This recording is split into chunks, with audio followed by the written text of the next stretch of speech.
Military Broadcast Radio, the station that's giving veterans a voice. Find us on the web at mbradio.us. This entire military is one cohesive, dedicated force. And the threats to our nations, they don't sleep. They're watching our every move. Iran, Russia, China, North Korea, ISIS, Al-Qaeda. They may be watching this right now. Our military should not be mistaken for a cable news gabfest show. We don't care what you look like. We don't care who you voted for, who you worship, what you worship, who you love. It doesn't matter if your dad left you millions when he died or if you knew who your father was.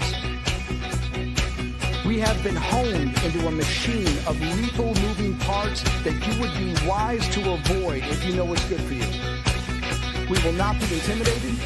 We will not back down. We've seen war.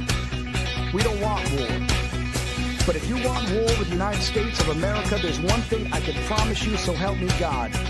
Someone else will raise your sons and daughters.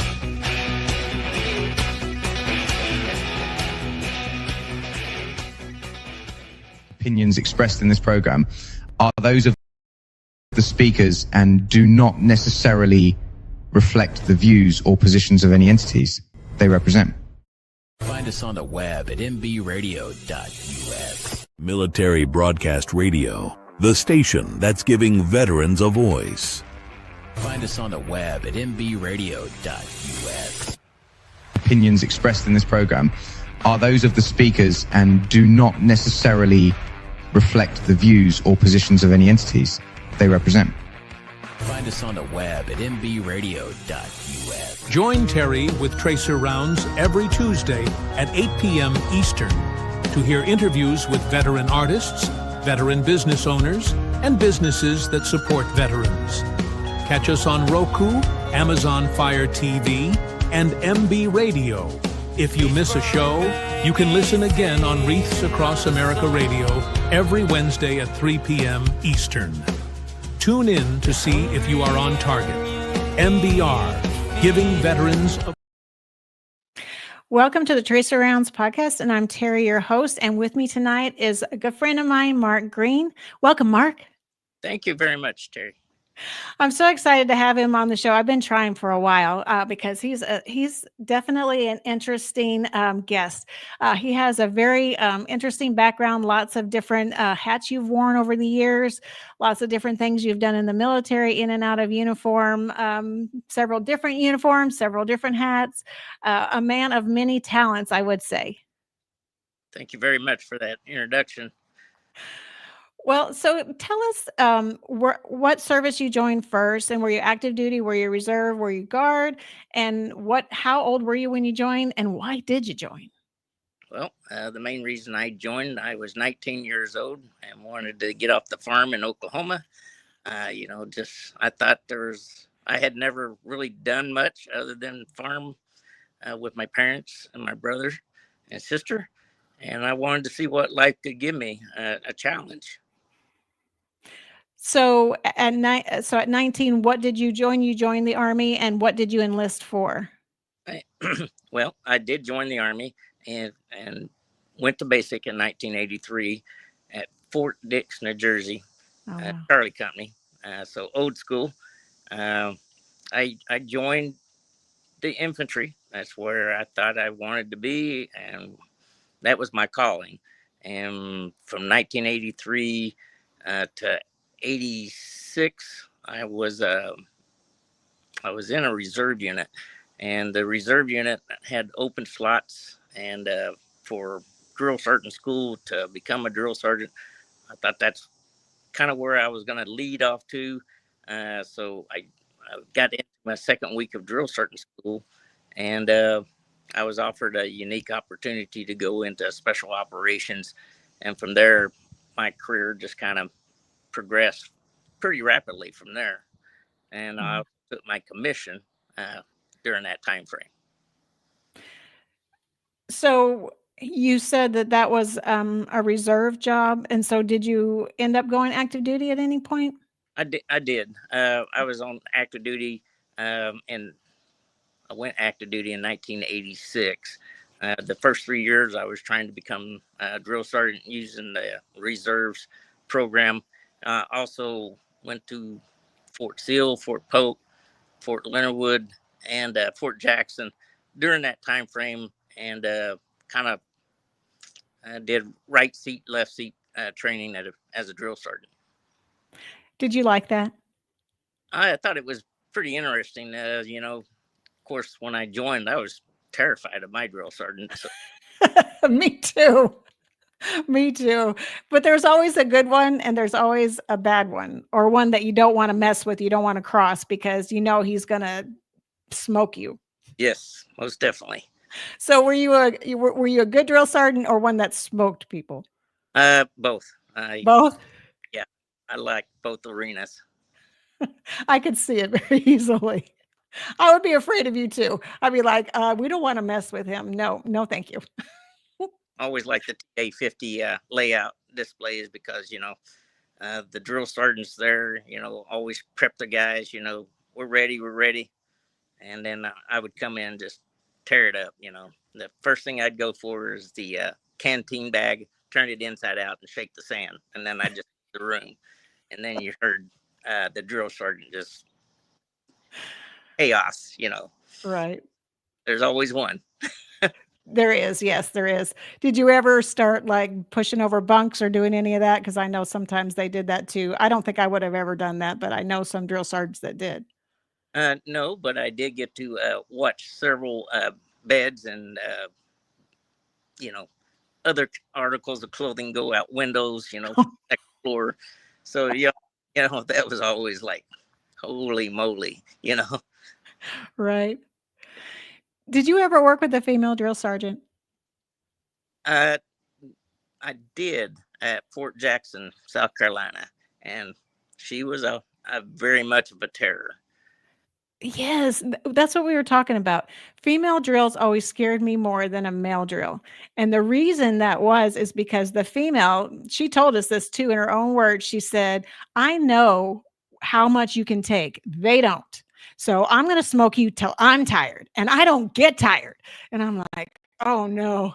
So we were always like happy to have the male drills. We were completely happy with that. Our female drill was away at school and we were like, just stay away, just keep training because we don't want you. Because she came to visit. And when she visited, she smoked us for 2 hours. So we were like, you can just go ahead and go back wherever it was you were. You just go back. Yeah. And they could always run and unstoppable.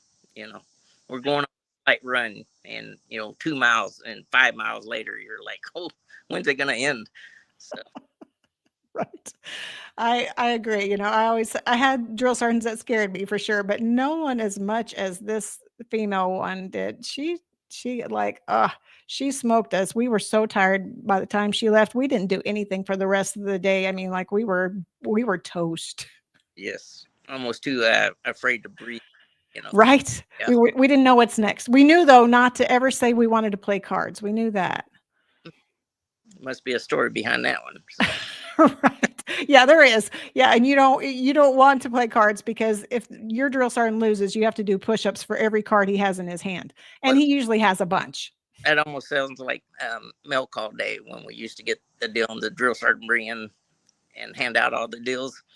Yeah.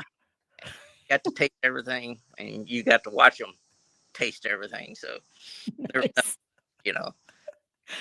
Oh my goodness. So what did you do after drill sergeant duty? What was next for you?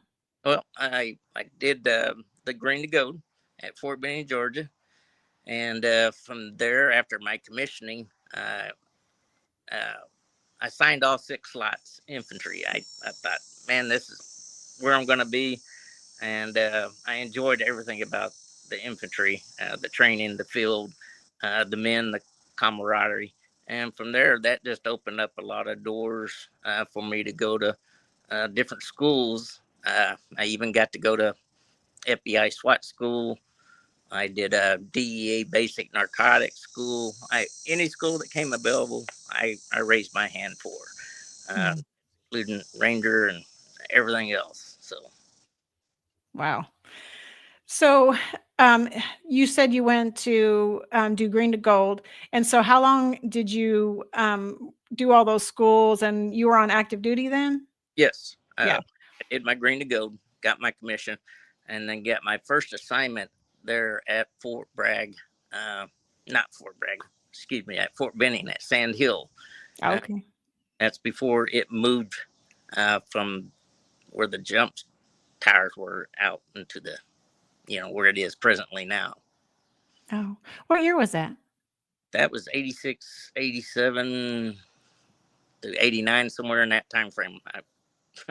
Okay, I was at Fort Benning before they moved everything, I think, Yeah, before, because I still remember the jump towers yeah, being, yeah, you yeah. had Church and Sand Hill, which all, transitioned out.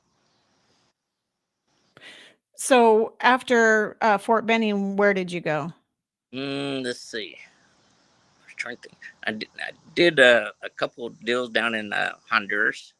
Went down there and got to go play around training troops down there with the Honduras and El Salvador. Uh, well, both law enforcement and military aspects. Did a lot of air assault operations and stuff like that. Did you like doing that? Oh yeah, I love anything to do with getting out of the birds. So Right. That's pretty cool. And so how long did you spend on active duty then?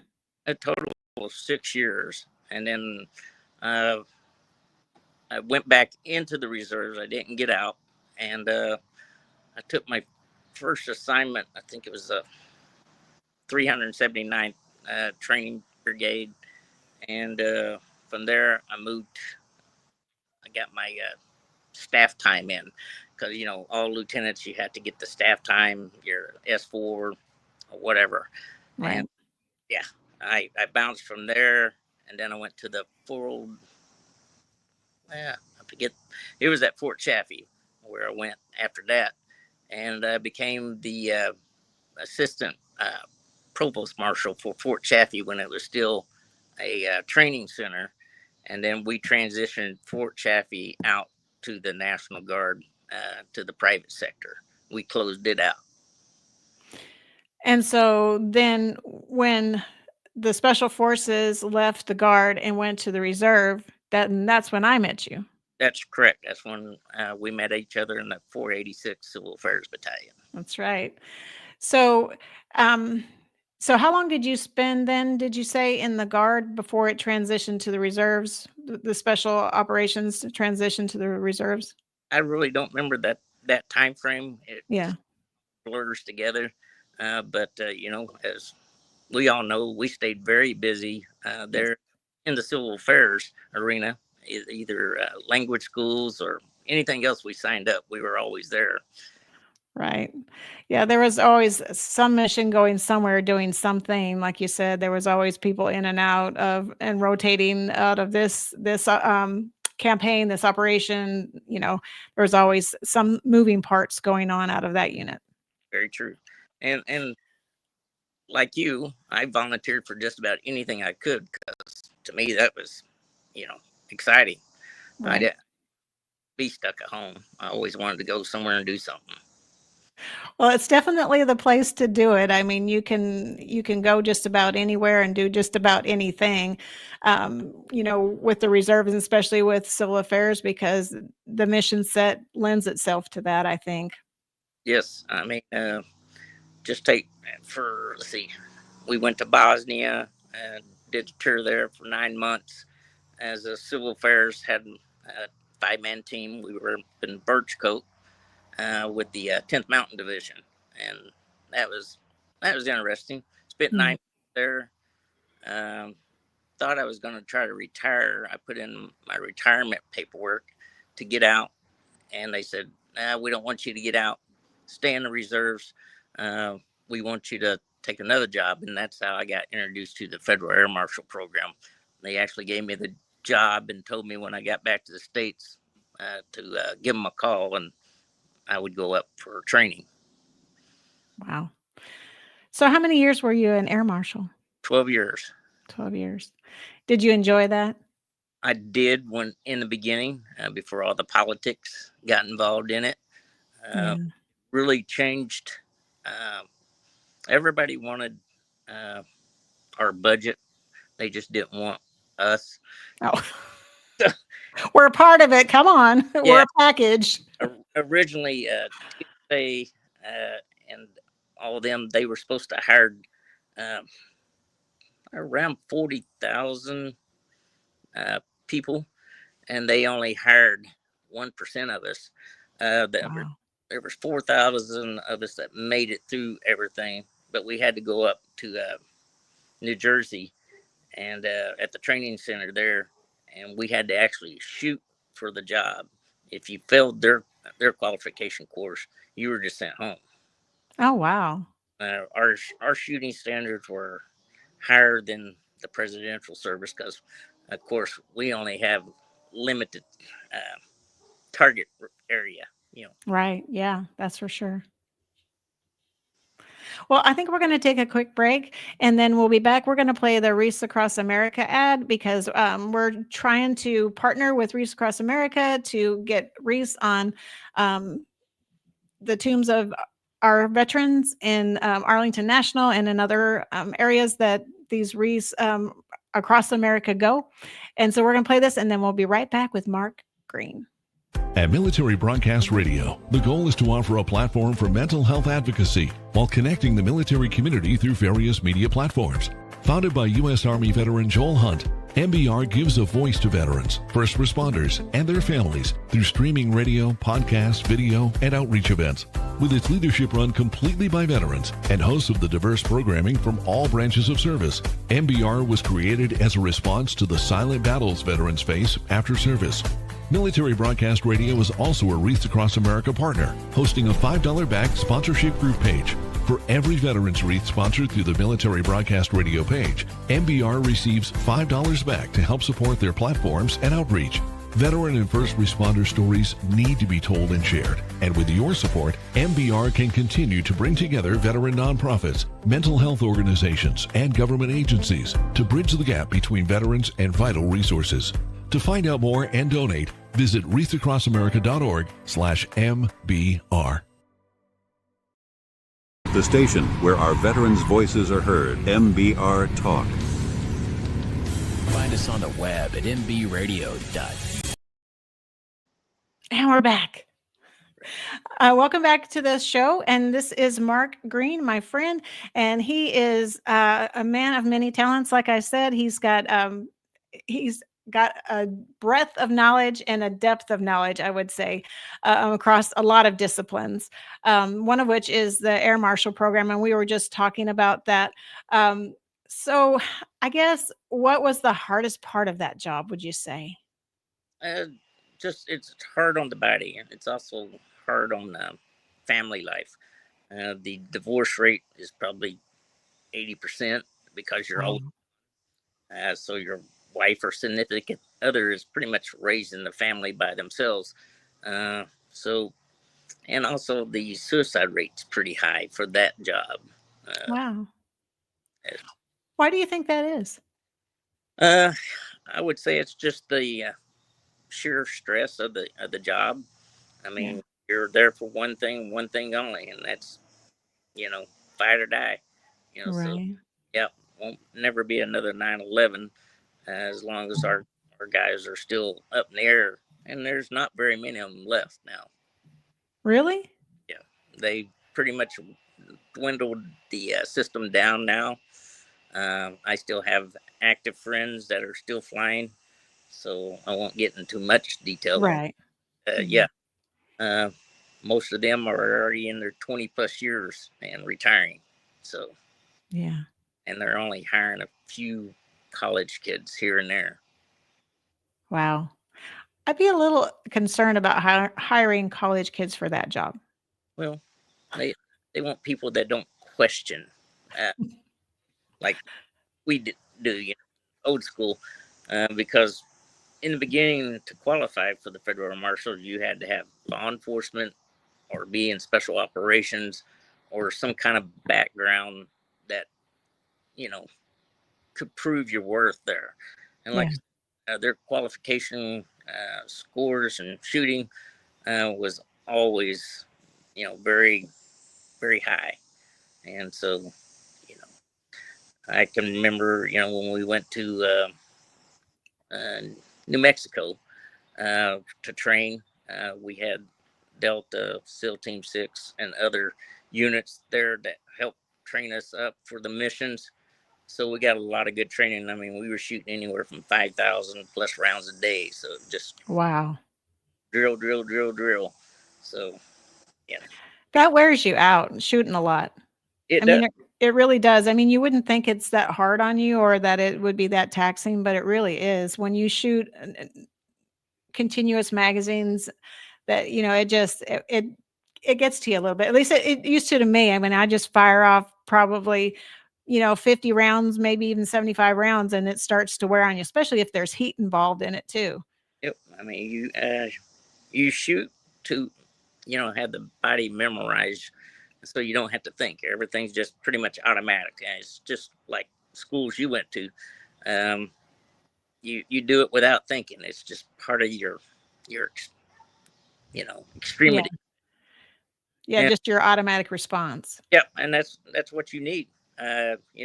You just gotta have a strong will. You're not authorized to die. That was Right. Exactly. You're not. it. What would you say is your most interesting air marshal experience?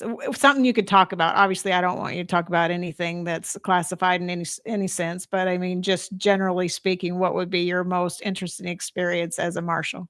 Let's see. There were several of them. We did catch one of the underwear bombers. We also located and identified 4 of the main targets or people that was on the high priority list during my tenure. Wow. We were so stealthy and so good. We actually arrested a guy, handcuffed him in the seat while people were just sitting there, and they never even saw us do it. We took him back and stripped him down, and we detained him. So it was just all about looking like you know what you're doing and just handling business. People are just not aware of their surroundings. Yeah, that's true. Especially nowadays, they're watching their phones. They have no idea what's going on around them. They're just looking down at the phone. Like there could be like chaos ensuing behind them, and they're none the wiser. Yeah, that's why you should always keep your head on the swivel. Is what we still talk. Be aware of your surroundings. If it looks wrong, smells wrong, feels wrong, guess what? It's wrong. So trust your instinct. Yeah, no, I agree with you 100%. And it's still to this day, I don't always go home the same way or the same time. And I alternate my patterns this way or that way because not that I'm a target of anything, but who knows, someday I might be, or I might see something that is important for me to see and tell somebody else about. So, I think just everyday life should be where you're just keeping your head up and paying attention to what's around you because you just never know. Yep, and that was just proven here recently, at the shooting of at Mr. Kurt. Yes. If it's your time, it's your time. But he was placed here for a purpose, and that was his purpose. But the world is no longer like what we grew up in, Right. 70s and 80s. You respected your parents. You did what you was told. You didn't backtalk your parents, that's for sure. Right. Probably the meanest drill sergeant I ever met is my mother. So, but Evan, the meanest Indian woman you could ever meet. So, Yeah, moms know how to give you that stare, and if you hear your middle name, oh my goodness, I'm in trouble now. Mom's mad. yeah, or the countdown of all the names, and whoever's closest is gonna get it. So. Right, exactly. She keeps trying until she hits the right one. Eventually, she's gonna get it. Yeah, and if you say, "Hey, I did that," she's bank it because you will deserve it one day. So. Right. Yep.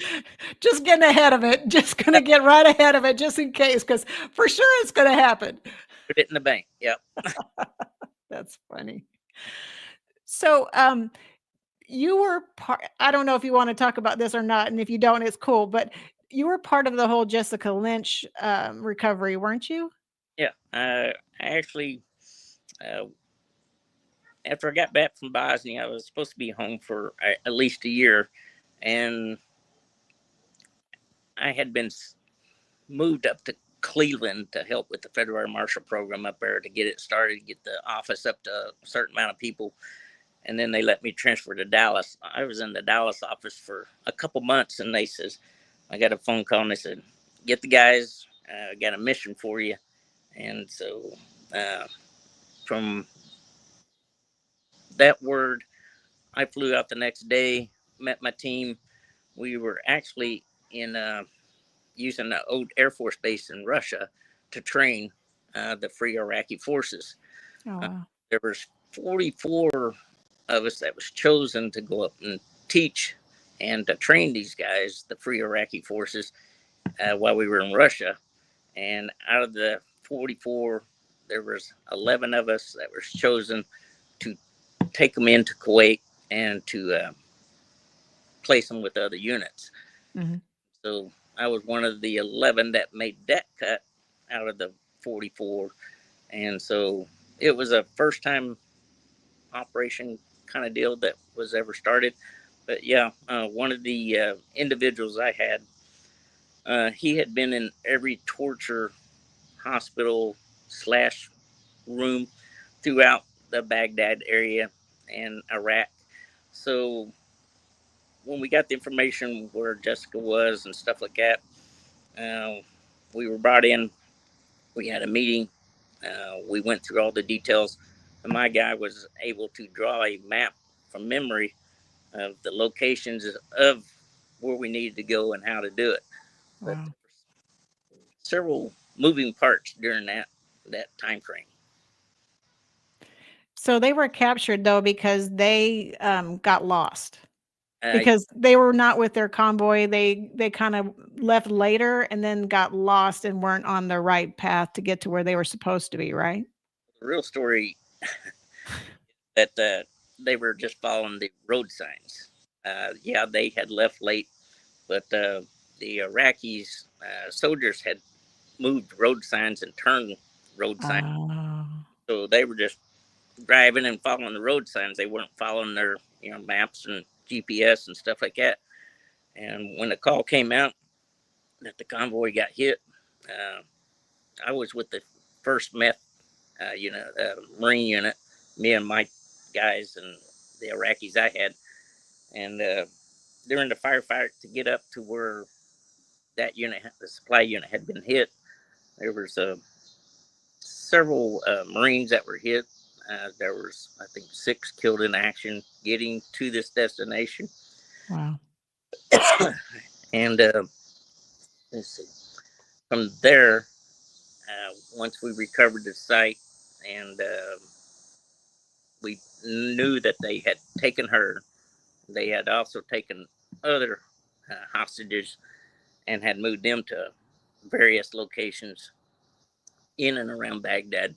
So there was another moving sector of that to get their bodies back from that time frame. So they weren't all in the same place? No, Oh. yeah, it was just her. She had actually, when they took her, she had threw away her weapon and laid down in the back seat.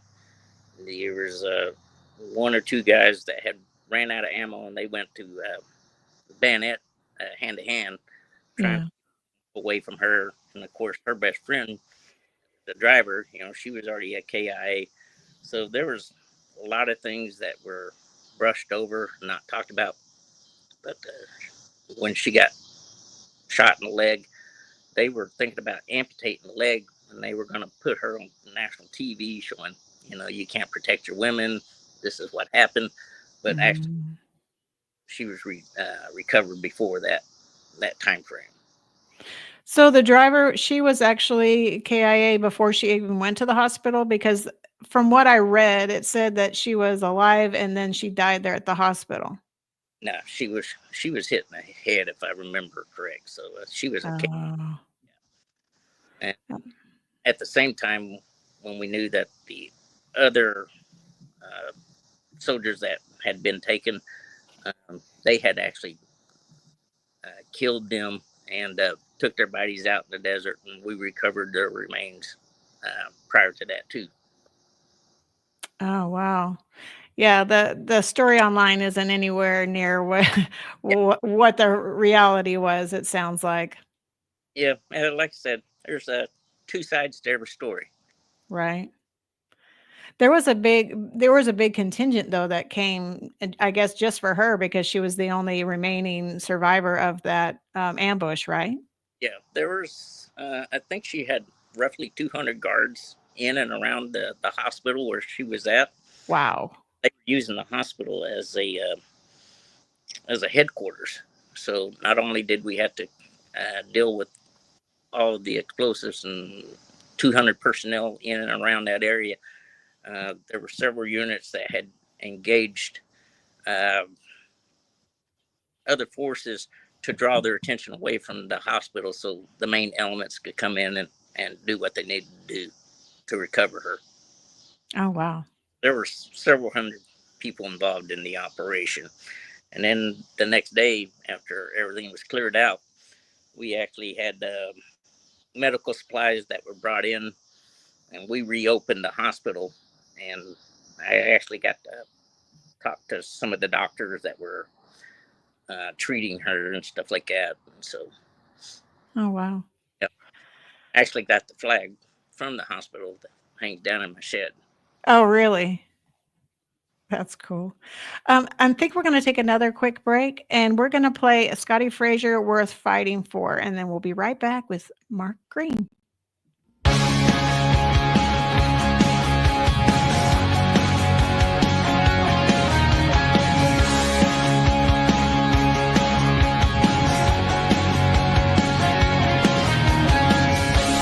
Motorcycle wheels and highway dust, and the meaning of in God we trust. Faded tattoos of the stars and stripes,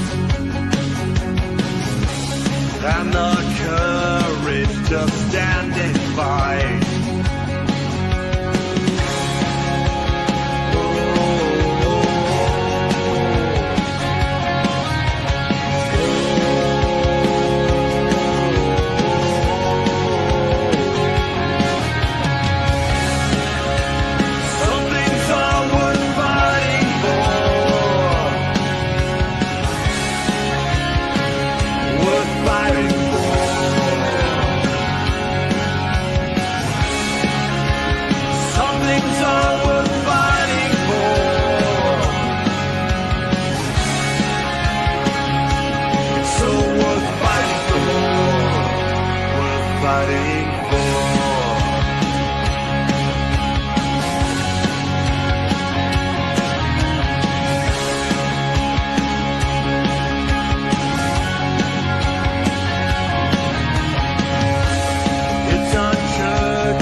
thousand tries. And I'm not afraid to stand and fight.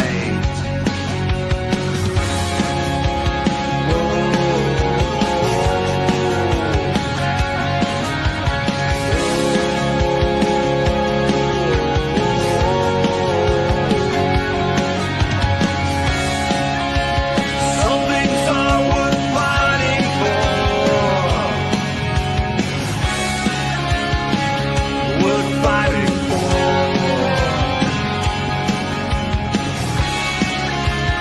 Some things are worth fighting for.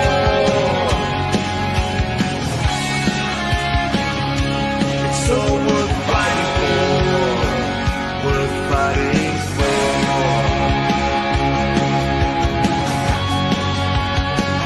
Worth fighting for.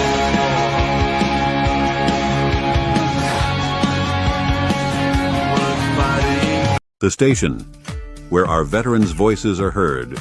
MBR Talk. Hey, thanks for supporting our channel by watching and listening. Find us on the web at mbradio.net.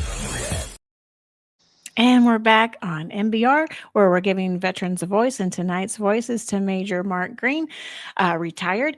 And so I wanted to ask you, because I know you were SWAT in profession, you were law enforcement. How many years? Altogether, with law enforcement and the Federal Air Marshal, been around 19 years total. SWAT was always, another adrenaline junkie school to go to. So, Right. Yep, I had a lot of fun with that. What was your most interesting experience as a SWAT officer, or just like maybe not so interesting, but like just unique in that it's something to experience once in a lifetime type of thing, I guess? Well, probably one of the funniest things I ever did on SWAT, and it was kind of, I thought it was funny at the time. We went to a gentleman's house. He had barricaded himself in. He was high on methamphetamines and other narcotics. So he had shot up the house, shot rounds at law enforcement. They called us in, and we were getting ready to breach the door. And I could hear him inside just the doorway where we were fixing to make entry. And I knocked on the door like that. He says, "Who is it?" And I said, "God." He says, "God?" And I said, "Yeah, you need to lay down your arms for these guys come in and give you a big butt whooping."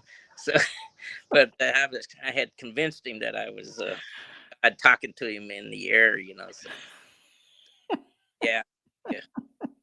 But, That's definitely interesting. yeah, and took him down, and there was no loss of life or anything like that. But he was still convinced that he had met Jesus that night, and that Jesus was talking to him. Well, maybe you saved him. Maybe you made a difference. Well, it was funny at the time, so I don't know. I don't know if it was you or somebody else, but somebody else said that one of their funniest things that people say is if they get caught and there's something in their pockets, "These aren't my pants." Oh yeah. Like, why are you wearing somebody else's pants then? We had calls, from people, that was having a cookout with chicken, and went on the call, and they said they were convinced that the chicken had been poisoned. And I said, "What are you talking about? The chicken's on the grill." He said, "There's some yellow stuff on the chicken." I said, "Well, that's called fat." "No, I've never seen that. That's poison." I was like, "Well, if you don't want it, box it up. I'll take it to the guys." So I gave it all chicken. So It's funny. UFOs out of trees. Back then, it was a different law enforcement. It wasn't the stuff we have today. Yeah. So would you say that like shows like SWAT that's on TV now, are they anything like being on a SWAT team? Do anything they do resemble what you would do as a SWAT officer? Well, they never get dirty and have to write reports. So I don't know. No, it's not even. Because everything we did, we had to write a report or after action on. And Yeah. if you were involved in a shooting, you just didn't show up for work the next day. So, like they're always ready to go. So Right. CSI, they stop Right. 8 hours. So how long did you do SWAT? Let's see. I would say half of that law enforcement time I was SWAT or I was teaching SWAT or in the state of Arkansas. When I kind of gave that up, I started training officers on tactical training, uh, hostage rescue, um, anything, ground fighting, whatever it was they needed. I kind of went around and helped teach schools for Oh, wow. And weren't you also DEA at some point? them. Went to the school. Was never considered DEA, but I had the opportunity to go to their basic narcotics school. So back then, that's when the methamphetamine labs were very rampant in Arkansas, Oklahoma. Yeah. And so I went there to learn the basics of. So when we uh, lab sites, we knew what we was looking for because it was going to be a contaminated area, you know, as a hazmat site. Yeah. But you could just drive around in the country with the windows down, and you could smell the labs because it smells like old urine. Oh, nice. Yeah, that's the way to find them. Wow. I wouldn't have thought of that. So what was your scariest moment, I guess, as either air marshal or as SWAT or maybe, deployments overseas with the military? What would you say your scariest moment was? Mm. Never been one to be much scared, nervous, but I've been shot before. I took a 12 gauge shotgun with bird shot on a hostage rescue to the left side of my face. Oh, wow. So I was blind for 2 or 3 weeks, but that was probably a scary time. Yeah. And another time we were chasing a guy on rooftops, and the rooftops gave out, and I fell 30 something feet and broke my back in 4 places. And Oh, good grief. yeah, so Wow. That's pretty scary. yeah, I've always been lucky. I heal real quickly, so I guess so, because you used to rodeo too, didn't you? I did back in the high school days. And I loved it. It was Yeah. dangerous. I loved it. Definitely an adrenaline junkie, I would say. Yes. Yeah. So did you rodeo all 4 years of high school and into college too, right? Yeah, I did. I went to Oklahoma Panhandle State University. Loved it out there. It's a small school, and I really had a great time out there. Met a lot of great people. Excuse me. Well, you're getting dark because I think it's getting dark outside. Yeah,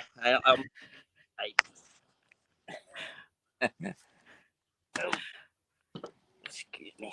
That's a little, yeah, there you go. That's better. Now we can see you. Right. That's good. So what did you do in rodeo? What events did you do? Just bull riding. Bull riding. Yeah, I love that. So were you ever, I mean, you rode horses too, right? But you didn't ever bronc ride. No, my father was the bronc expert. I see.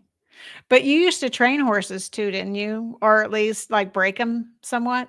Yeah, I mean, I gave it my best shot. I wasn't nearly as good as others. I ran around with the Edinburgh brothers, the national world champion bronc riders. Oh, wow. And they taught me a lot, but they were good people. Yeah. So out of all your crazy experiences, what would you say was your favorite thing to do between being in the military and doing operations, between being SWAT, um, rodeoing, like what you're doing now? What's your favorite or what's your most exciting experience, I think, of all the hats you've worn over the years? I really couldn't condense it all. I guess Yeah. they, my kids were always a very important part of my life. Cool. I pretty much raised them, by myself. Yeah. But you know, other than that, and having the blessings of still being here on this good earth, that's the exciting part of my life. I agree with you. I think every day is exciting, and every day is a new chapter, and every day is a new start, and you're always going to learn something, and if you're not learning something or you're not listening to grow, then something's wrong. Yep, and that's why I enjoy my job now, because I get to, you know, I get to meet a lot of interesting people. Yeah. So I'd asked you before if you wanted to go back because they were looking for detention officers and stuff like that. And what did you tell me about being a detention officer? Don't do it. You told me you didn't like to babysit. No, that's worse than hate. You said you liked to drop them off, but you didn't want to stay and babysit. I always like to rile them up and then drop them off. So Oh my goodness, that's funny. Well, so I guess what would you say your biggest takeaway from all your experiences are, either from the military or from the Air Marshal Service or from just life in general? What are your biggest takeaways from your time in uniform or out of uniform? well, it definitely gave me a heads up, I think, than other folks, because I see the world in a different view, Yeah, and you know, uh, I'd rather be prepared than not prepared and walk around like a sheep. And I think most people walk around like a sheep. And and I want to say that all my training has paid off and keeping me and my family alive and my friends. So, yeah. Yeah, I agree. I mean, all your experiences go towards making you who you are, first of all, but also go towards helping you to see things as, as they really are, because, it opens your eyes to things that other people may not be aware of. And so, it really helps you in the long run to have that knowledge and have that foresight to think ahead like that. yep, I get asked a lot by kids at work, you know, uh, what should I do? What should I pay attention to? And I said, when you walk into a crowd, look for the hands. If you can't see the hands, you're in trouble. So just simple rules. Just Yeah. trust your instincts and make good decisions because there's some very nasty stuff out there. Yeah, that's true. Would you recommend military service to somebody that's, struggling trying to figure out their career path, or would you recommend law enforcement, or what would you recommend knowing what you know now? Actually, I talked to a lot of the young men there at work, and most of them. One just left for the Air Force training. Another one was meeting an Army recruiter today after work. Oh, wow. I tell them, I said, you're young, go get the experience. Also, you know, I know you want to play infantry, you want to see combat. Everybody talks about how great it is. It's not that great, but I tell them, choose a profession that's going to pay off when you get out or leave the service. You want something that's going to educate you and pay off because before you know it, you're going to be retired. Right. Yeah, I never thought I'd be to retirement with the military either. I mean, I figured I'd do a contract and then I did an extension, and then you're like, well, I'm already halfway to retirement, or more than halfway, 3/4. I might as well stay longer. So you end up just staying and staying, and you really never think you're going to have a career in something necessarily, unless that's your plan, unless you go in with that plan, I'm going to stay 20 years period. Like, I don't care what else happens, I'm going to get my 20. But I didn't go in it with that mindset. But after I had, done one contract and then another, then I'm like, I'm already 3/4 there. It doesn't make any sense to leave at this point. Yeah, I think I stayed just for the people. Right. Friends like that you can't replace stuff like that. I met a lot of great people, and I still talk to them. I still hang out with them. We still visit. So, it's worth it. I think so too. What would you say you miss the most about being out of the military? Just the team spirit, Yeah, just being with a group of like-minded folks. You know, it's really hard to describe, but I miss that, connection. I know everybody I talk to says the same thing. It's the sense of community that we had when we were in the service, because we all knew if push come to shove, we were all in it together. We were all going to work together as a team. We had each other's back. That's just the way it was. And like you said, we all have a common goal. That's the defense of our nation and defense of our freedoms. And so we know we have that in common. Even if we have nothing else in common, we have that. Yeah. And if they would let old farts like me back in, I'd probably raise my hand, Right. Me too. They made me get out. They're Yeah. like, girl, it's time for you to go. But yeah, I would too. I mean, if they said, well, we could just use you in a training role or whatever, because I'm sure they wouldn't. I mean, they may put us back overseas or whatever like that. But I mean, even if it's just a capacity to train people or just support or whatever, that would be good enough for me too, is just, to be able to be part of that mechanism, that machine, that being a cog in the wheel of that machine, just trying to, help with that war effort or with that mission set, whatever it was. Absolutely. I couldn't agree more. Yeah. Because, I just got out in December, but I still already miss it. Like, I finally got my very first paycheck, I think in August, my first retired paycheck. And I was like, woohoo, it only took like 9 months, but it's okay. I got it. But, I'd sooner trade that and go back than collect the retirement. I mean, that's just me. Yeah. Yeah. I hate old. No, go ahead. I said I hate growing old. I wish I could. Yeah. Right? Yeah. Well, we could wind backwards, I think. I think it's okay. Okay. We've got a couple of our hosts on the show. We've got MJ. She is with the World of Conscious Positive Thinking on Mondays at 9. And we have our president too, our executive director, Joel Hunt. He's on. And I think we have Man Talk 133 is on as well. They're watching, and Joel was giving you props as well. So if you had to is there anything I didn't ask you that you wanted me to ask you, or is there anything that you wanted to say before we close the show that you didn't get a chance to say yet?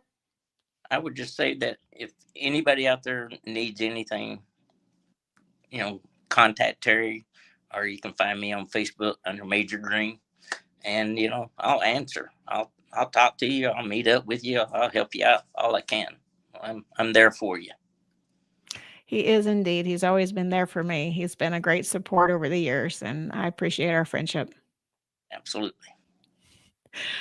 Well, I think we're going to go ahead and close the show. But thank you so much for coming on, and thanks for telling your stories. We appreciate them because, if you're not told, we don't have that history and that knowledge, that legacy of service. And I appreciate all the hats you've worn over the years, because I've told you before, and I know that you're like, well, I didn't think about it like that, but you have stood in the gap of freedom so many different times and, stopped things from happening, bad things from happening by where you've been and who you've known and who you were.